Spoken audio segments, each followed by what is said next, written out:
নমস্কার বন্ধুরা, care recipe বক্সে সকলকে স্বাগত।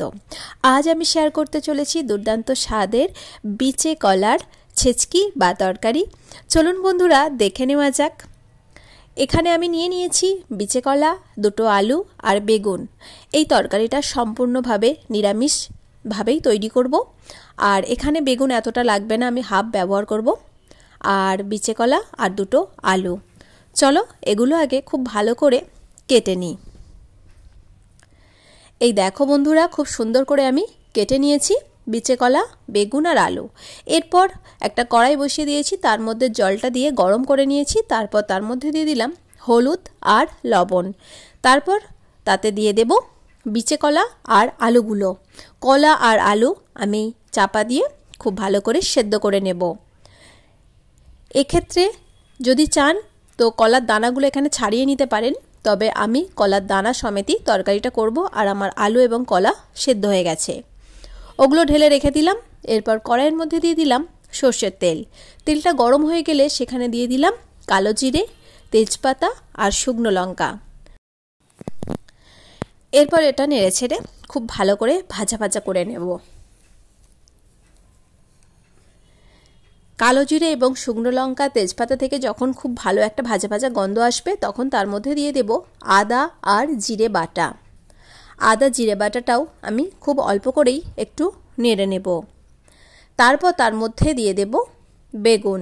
বেগুনগুলো আগে থেকে সেদ্ধ করার কোনো প্রয়োজন নেই, এমনি কড়াইতে নাড়তে নাড়তে খুব সহজেই কিন্তু সেদ্ধ হয়ে যায়। তাই প্রথমে বেগুনটা আমি মশলার সঙ্গে খুব ভালো করে চাপা দিয়ে একটু নেড়ে নিচ্ছি। বেগুন যখন নাড়া হয়ে যাবে তখন তার মধ্যে আমি দিয়ে দেব সেদ্ধ করে রাখা বিচে কলা আর আলুটা। এরপর সবগুলো একসঙ্গে খুব ভালো করে আরও একটু নেড়ে নিতে হবে। এইভাবে উল্টে পাল্টে আমি 5 মিনিটের মতো এটা চাপা দিয়ে একটু নেড়ে নেব।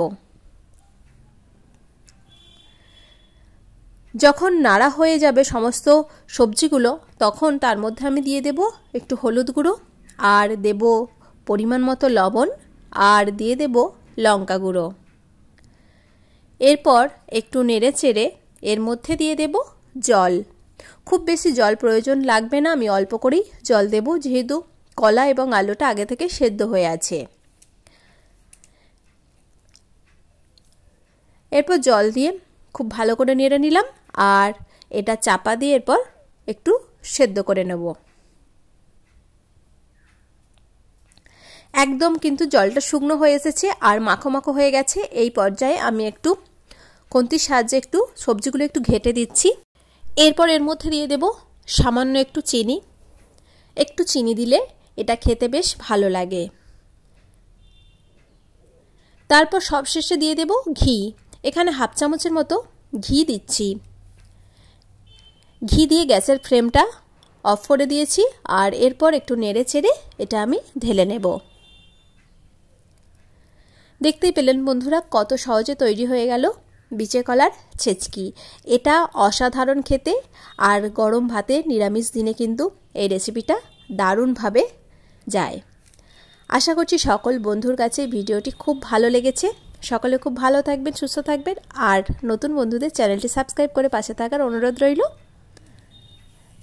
আর যে সকল বন্ধুরা আমার রেগুলার ভিডিও দেখেন তাদেরকে জানাই অসংখ্য ধন্যবাদ।